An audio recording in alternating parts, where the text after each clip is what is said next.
안녕하십니까, 장 대표입니다. 자, 소개될 코인은 리플 코인입니다. 자, 리플 코인 어제 날짜 밤 9시에 나왔던 뉴스를 보시면 리플 랩저에 이제 이더리움을 호환할 수 있는 스마트 컨트랙트도 곧 통합을 할 것이다. 이거 뭡니까? 이더리움 버추얼 머신이라고 합니다. 자, 이더리움을 이용한 모든 플랫폼들을 같이 이용할 수가 있는 거, 바로 호환성에 대해서 확장성을 같이 가져간다. 누가? 바로 리플이 말입니다. 자, 이 뉴스 내용을 좀 더 자세히 보면 이런 내용이 나오죠. 자, 리플은 이를 기반으로 리플 레저의 기능성 그리고 기본 거래를 넘어서 탈중앙 거래소의 토큰 발행과 같은 복잡한 어플리케이션도 같이 확장하려는 모습을 보여주고 있다. 이 말인즉슨 리플 코인이 갖고 있는 기본의 이벤트, 기본의 모멘텀에도 추가적으로 확장성을 같이 가져간다. 라는 것을 말하고 있죠. 자, 우리가 기본적으로 리플코인이 갖고 있는 상승에 대한 모멘텀이 뭐가 있습니까? CBDC라는 디지털 화폐, 그리고 스테이블 코인 계속 발행하면서 연말까지 확실한 미국장에 발행을 하겠다라는 모습을 보여주고 있죠. 세 번째로 뭐가 있습니까? ETF, 네 번째로 IPO. 자, 이러한 부분들이 계속적으로 시장의 큰 상승력에 대한 기대 가치가 높아지고 있는 게 바로 리플입니다. 거기에다가 이더리움 버추얼 머신까지 들어간다. 당연히 확장성은 더욱더 커지는 모습을 보여주고 있죠. 자, 그럼에도 불구하고 리플 코인 얼마까지 떨어졌습니까? 700원 이탈할 것인가 말 것인가, 우리 계속 이 이야기 했었죠. 왜 이런 말이 나왔습니까? 미국의 고용 지표가 떨어졌기 때문에. 이 말인즉슨 경기 상황이 안 좋다, 경제 상황이 안 좋기 때문에 이거 불안불안한데 모든 금융시장이 같은 영향을 같이 받았죠. 자, 이거 보시면 이게 9월 7일 날 나왔던 뉴스거든요. 미국의 고용지표 실망감에 따라서 뉴욕 주가가 하락 압력을 받았고 최악의 주간을 기록했다. 코인도 마찬가지였습니다. 요즘 들어서 미국 증시와 커플링화 된 모습을 많이 보여주고 있죠. 나스닥, S&P가 올라가면 비트코인도 같은 상승력을 보였지만 다시 하방 압박을 받다 보니까 비트코인 또한 같은 하락 압력을 받는 모습을 우리는 커플링화 되어 있다. 라고 이야기하죠. 어찌됐든 미국의 고용지표 실망감에 따라서 시장도, 그러니까 금융시장 전반적으로 모두 하방 압박을 가져왔다라는 겁니다. 자, 이거 한번 보시죠.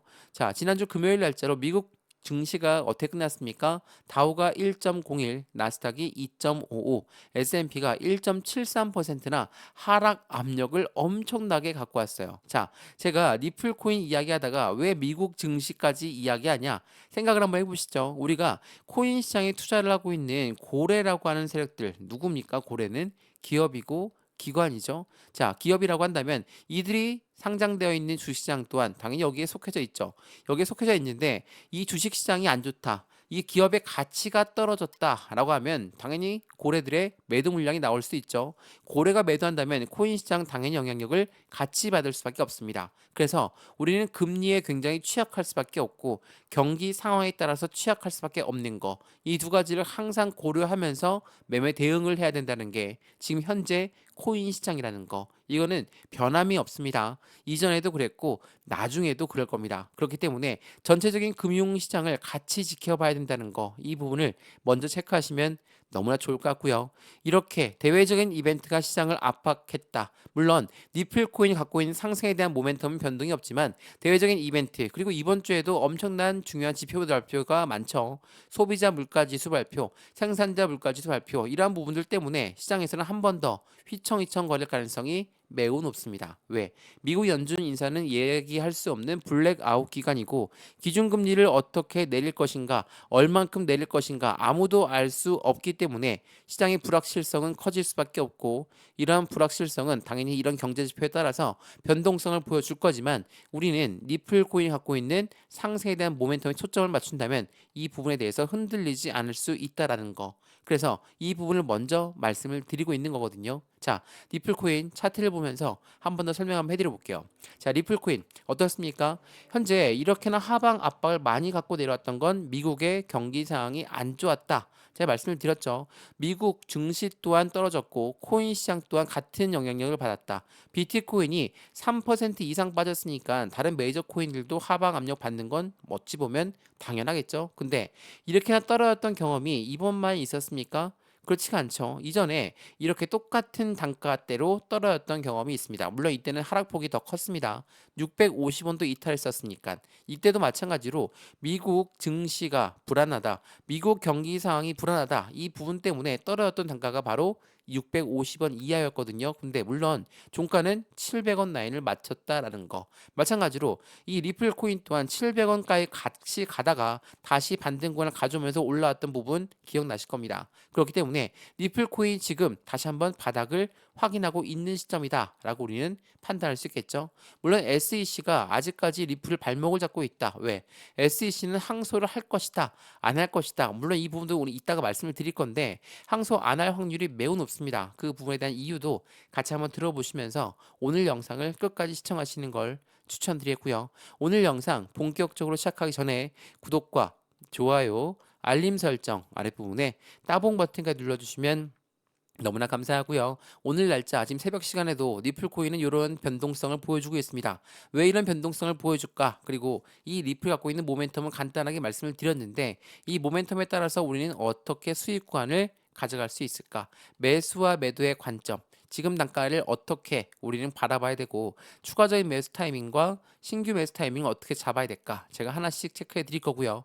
비중 관리는 어떻게 할까? 또한 앞으로 수익 구간은 어떻게 하면 극대화로 만들 수 있을 것인가? 어찌 보면 가장 중요한 부분이겠지만 이 부분도 하나씩 설명해 드릴 거니까 영상 끝까지 보시는 걸 추천드리겠고요.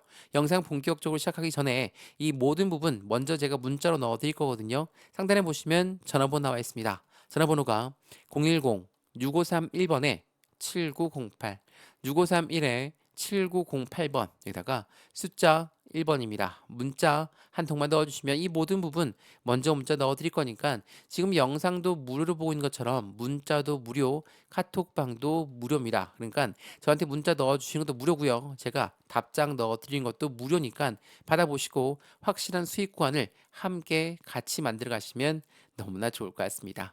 이해되시죠? 자, 그러면 오늘 영상 본격적으로 시작을 해보겠습니다. 자, 우선 이 뉴스를 먼저 보면서 말씀을 드려볼게요.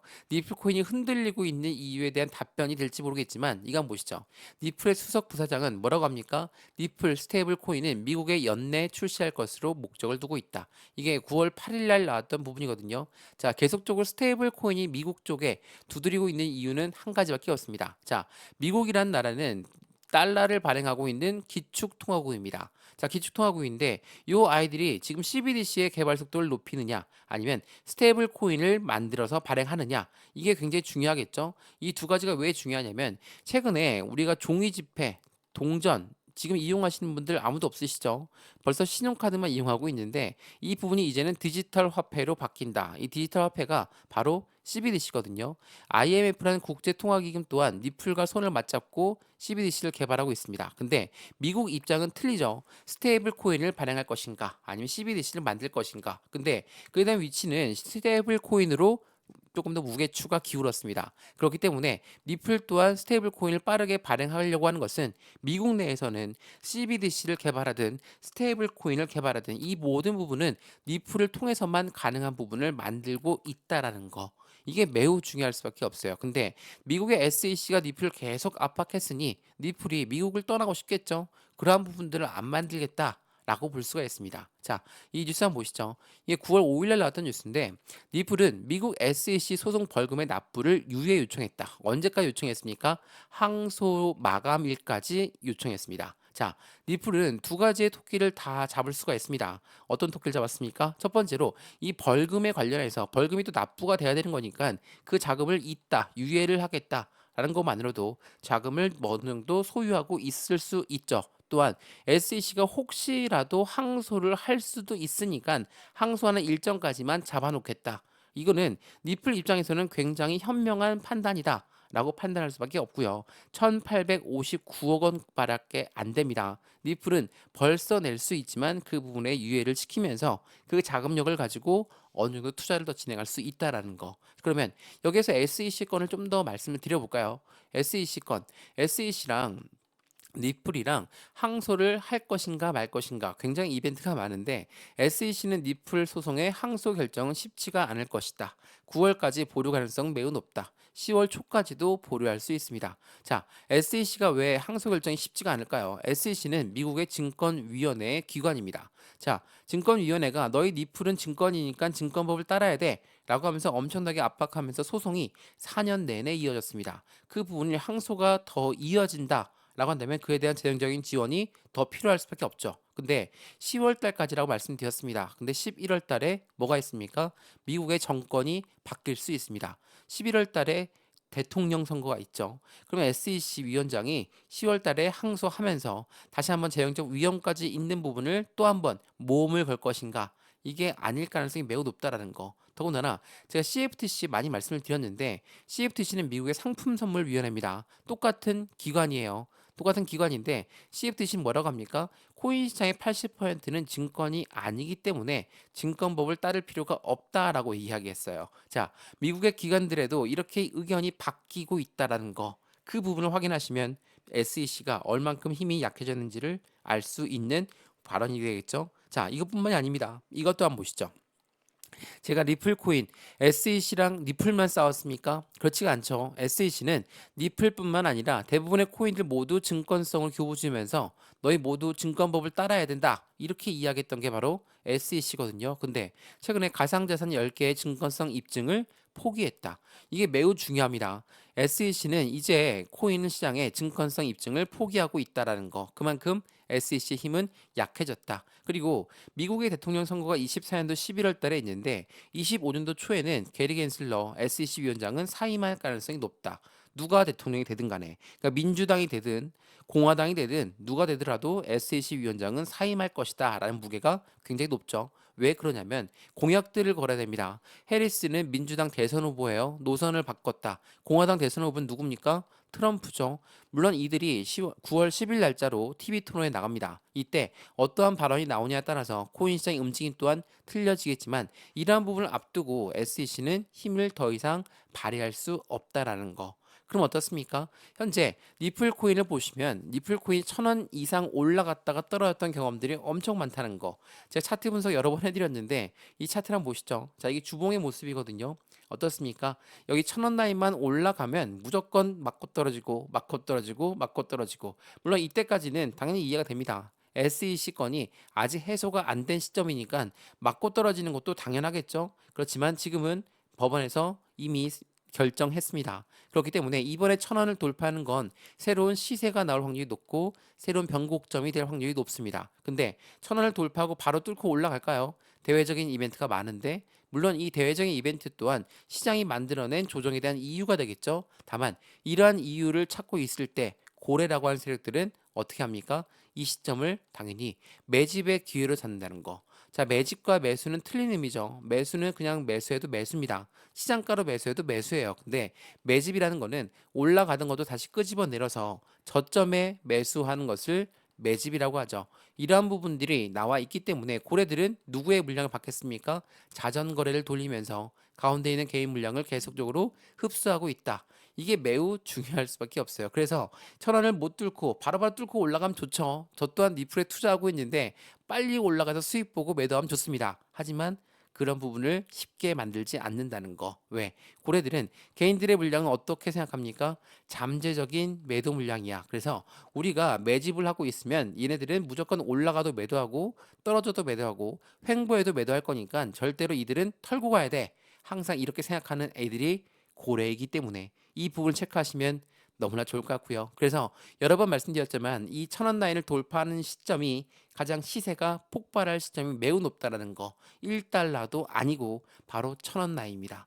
이 1,000원 라인을 어떻게 안착하느냐가 더욱더 중요한 거니까 높은 단가 뭐 7달러까지 올라간다. 13달러까지 올라간다. 뭐 많죠. 근데 중요한 거는 1,000원 라인이라는 걸 다시 한번 체크하시면 너무나 좋을 것 같고요. 이런 모든 부분들 거듭 말씀드립니다만 다시 한번 문자 넣어 드릴게요. 상대한 전화번호 다시 말씀드리겠습니다. 전화번호가 010-6531번에 7908 6531에 7908번 여기다가 숫자 1번입니다. 문자 한 통만 넣어주시면 이 모든 부분 먼저 문자 넣어 드릴 거니까 매수와 매도의 관점은 어떻게 가져갈까? 비중 관리는 어떻게 해야 될까? 또한 수익 구간은 어떻게 만들어갈 수 있을 것인가? 하나씩 하나씩 먼저 확인하시는 걸 추천드리겠고요. 저한테 문자 넣어주시는 것도 무료, 제가 답장 넣어드리는 것도 무료니까 먼저 문자를 받아보시고 마음에 든다. 그때 카톡방 들어와도 상관없습니다. 모두가 다 무료이기 때문에. 이해되시죠? 자, 그러면 이제부터 리플 코인 갖고 있는 상승에 대한 모멘텀은 무엇에 있을까? 이걸 한번 체크하는 시간을 가져보도록 하겠습니다. 자, 우선 이것부터 한번 보시죠. 여러 번 설명해 드렸던 부분인데 증권이 아니다. 리플은 법원 판결로 반전을 가져가고 있고 스테이블 코인 뭐 여러 번 말씀드렸죠. IPO, ETF 계획에 껑충 뛰어 올라갈 것이다. 자, 스테이블 코인은 달러와의 연동가기 때문에 당연히 안정적인 코인으로 우리가 받아들일 수 있다라는 거. 리플한테는 굉장히 긍정적인 이벤트를 가져갈 겁니다. 두 번째로 뭐가 있습니까? IPO 그리고 ETF가 있죠. 자, IPO, ETF 이 두 가지는 주식 시장의 상장을 말하고 코인 시장의 상장을 말합니다. 근데 이 두 가지가 되는 조건은 SEC가 당연히 리플을 승인해 줘야 되겠죠. 근데 SEC랑 리플이 사이가 안 좋은데 승인해 주겠습니까? 라고 말씀할 수 있는데 이거 보세요. 스테이블 코인은 이번 연말까지 발행하겠다라고 이야기했죠. 근데 이거 IPO와 ETF는 뭐라고 합니까? SEC 위원장이 사임하기 전까지는 안 될 확률이 높다. 근데 어떤 말이 나와요? 25년도 초에 대통령이 누가 되든 간에 SEC 위원장은 사임할 가능성이 높다라고 합니다. 이러한 부분들은 무엇을 말합니까? 이제 리플 코인의 모멘텀은 순수하게 계속적으로 나올 가능성이 매우 높다라는 거. 이 부분을 먼저 체크하시면 좋을 것 같고요. 최근에 한국에 와서 이런 말을 했습니다. 리플 금융사들, 한국의 금융사들과 협력해서 한국에서 암호화폐 커스터디 사업을 키우고 싶다. 자, 커스터디 사업은 수탁 사업을 말합니다. 수탁 사업 말 그대로 은행처럼 보관하고 해당되는 보유하면서 지갑처럼 이용할 수 있는 부분이거든요. 나아가서 은행은 대출 서비스도 가능하죠. 수탁 서비스도 마찬가지로 대출까지 가능한다. 전반적인 금융시장을 모두 우호르는 움직임을 보여줄 수 있다라는 거. 이 부분이 굉장히 중요할 수밖에 없어요. 자, 이 리플 CEO가 뭐라고 합니까? 해리스가 당선되더라도 게리 겐슬러의 임기는 지속되지 않을 확률이 높다. SEC의 의견과 미국 법과 상충되기 때문에 이러한 부분들이 시장에 더욱더 큰 상승력을 보여줄 것이고 이 커스터디 산업, 스탁 사업이라는 건 시장에서 얼만큼 예상하고 있습니까? 10조 달러 규모의 움직임을 예상하고 있다라는 거. 그만큼 커스터디 신규 사장, 신규 규모, 시장 규모가 10조 달러, 우리나라 한국 기업과 손을 맞잡고 움직인다면 당연히 한국 시장은 더욱더 커질 수밖에 없겠죠. 그리고 그럴 것이 한국에서는 리플의 거래량이 가장 1위였습니다. 그 말인즉슨 가장 관심도가 높은 코인 또한 리플이고 그에 대한 수혜 가치도 그에 대한 상승력에 대한 수익 구간도 리플이 가져갈 확률이 높다라는 것을 다시 한번 체크해 보시면 너무나 좋을 것 같습니다. 이해되시죠? 자, 그럼 영상 차트 보면서 오늘 영상 마무리할 건데요. 말씀을 여러 번 드렸지만 리플 코인이 갖고 있는 상승에 대한 모멘텀은 아직까지 발휘하지 않았습니다. 그 와중에 이 박스권 라인을 그대로 유지하고 있다라고 한다면 여기 바닥 구간에서 고래들은 얼만큼의 수급량을 늘려가면서 움직일 것인가? 그 부분은 이 1,000원을 언제 돌파하는지가 매우 중요할 수밖에 없고 1,000원을 돌파하기 전까지 매입 단가 높으신 분들은 추가적인 매수와 신규 매수 타임을 잡아서 안정적인 수익권의 매수 타점을 잡고 비중 관리는 어떻게 할 것인가 또한 앞으로 수익권은 어떻게 만들어 갈 것인가를 체크하시면서 확인하시면 더욱더 좋을 것 같고요. 아무리 바닥이라고 해도 100% 모두 들어가는 게 아니라 비중은 20에서 30%의 비중을 나누어서 들어갈 수 있도록 제가 직접 매수, 타점, 매도, 타점 잡아드릴 수 있도록 하겠습니다. 이해되시죠? 1억을 투자하시는 분, 1,000만 원 투자하시는 분, 100만 원 투자하시는 분 다들 틀릴 수밖에 없습니다. 한 분 한 분 따로따로 직접 잡아드릴 거니까 안정적인 투자의 관점 함께 만들어서 확실한 수익을 함께 하시면 더욱더 좋을 것 같습니다. 이해되시죠? 자, 오늘 영상 여기까지입니다. 영상 유익하였으면 구독과 좋아요, 알림 설정 아랫부분에 따봉 버튼을 눌러주시면 너무나 감사하고요. 전화번호도 말씀을 드릴게요. 전화번호가 010-6531번에 7908, 6531에 7908번 여기다가 숫자 1번입니다. 문자 한 통만 넣어주시면 이 모든 부분 먼저 문자 넣어드릴 거니까 영상도 무료로 보신 것처럼 문자도 무료, 카톡방도 무료입니다. 그러니까 저한테 문자 넣어주신 것도 무료고요. 제가 답장 넣어드린 것도 무료니까 먼저 받아보시는 걸 추천드리겠고요. 항상 해당되는 리플 코인이 하방 압박을 받고 흔들릴 때마다 매수할까 매도할까 고민하지 마시고 해당되는 부분 문의 주시면 제가 직접 하나씩 하나씩 잡아드릴 수 있도록 하겠습니다. 이해되시죠? 영상 여기까지입니다. 언제나 성공적인 투자 정말 진심으로 기원합니다. 감사합니다.